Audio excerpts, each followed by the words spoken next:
All right, let's talk winter driving. What's the first thing that pops into your head? Snow, right? Maybe a little bit of ice? The usual stuff.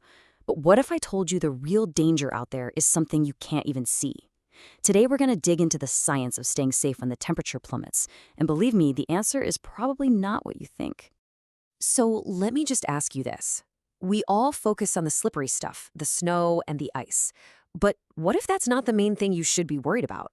What if the real enemy this winter is just the cold itself? It really all boils down to one single number: 7.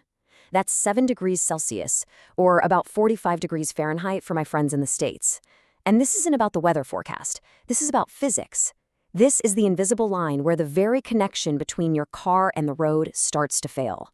So, let's get into our first section, winter's real threat. What exactly is this hidden danger? Well, it's not what's falling from the sky. It's what the cold air is doing to the 4 patches of rubber that are supposed to be keeping you safe. 7 degrees Celsius. Burn this number into your brain. It is the magic number. It is the absolute tipping point where the physics of your tires completely change. And that right there is where the danger really begins. Here's a great way to picture it. The rubber compound in your all-season tires, well, it gets hard in the cold. It loses its flexibility. You know what it basically becomes? A hockey puck. Now tell me, how well do you think a hockey puck grips the road? Yeah, exactly. Okay, moving on to section 2, the 7-degree rule. And trust me, this isn't some random number we just pulled out of a hat. There's a real science behind why this specific temperature matters so much. This chart really tells the whole story. Look, above 7 degrees, your all seasons are doing their job. They're flexible, they're grippy, everything's fine. But the second you dip below that line, they start to stiffen up like hard plastic, and you lose that crucial grip. Winter tires, on the other hand, are a whole different ballgame. They're made with a much softer rubber compound, so they stay pliable and flexible in the cold, hugging the road exactly when you need them to most. So let's redefine traction for a second. It's not just about having deep treads to channel away snow. Real, effective traction comes from the rubber itself. It's all about that rubber staying soft enough to bend and conform to every little tiny imperfection in the road, even on a perfectly dry day. That's what gives you control. So what's the solution? Well, you need a specialist. You need something that's been engineered from the ground up to deal with the cold. Which brings us to our third section, the cold weather specialist. And here's a pro tip for you. You want to know if you're looking at a true winter tire? Look for this symbol right here. It's called the 3-peak Mountain Snowflake. It's not just a cool design, it's an official certification. It's your guarantee that the tire has been tested and is built to perform in severe cold. You know, let's just bust a huge myth right now. The one that goes, oh, I have an SUV with all-wheel drive, I'm totally fine. Nope, wrong. All-wheel drive is great for helping you get going, but it does absolutely nothing to help you stop or steer.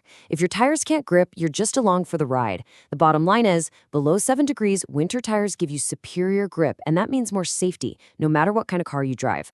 Okay, on to section 4, and I've got to tell you, this might be the most critical rule of them all. This isn't a suggestion, folks. This is a non-negotiable for staying safe. We're talking about the critical rule of 4. Everybody thinks it, so let's just ask the question out loud. Can I save a little bit of cash and just put on 2 winter tires instead of 4? The answer, in no uncertain terms, is no. Absolutely not. And I mean it. And here's exactly why. You put 2 winter tires on the front only, the back of your car, which has less grip, is going to try and pass the front when you take a turn.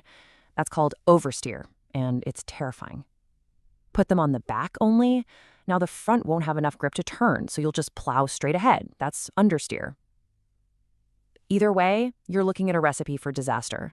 You're creating a dangerous imbalance. It's like your car has a split personality. The front end and the back end are fighting each other for control, with you stuck in the middle. In an emergency maneuver, that is a fight you simply cannot win. Always install 4. All right, let's move on to our final section, section 5, your personal tire checklist. So what does all this science really mean for you and your car? Let's turn this knowledge into action.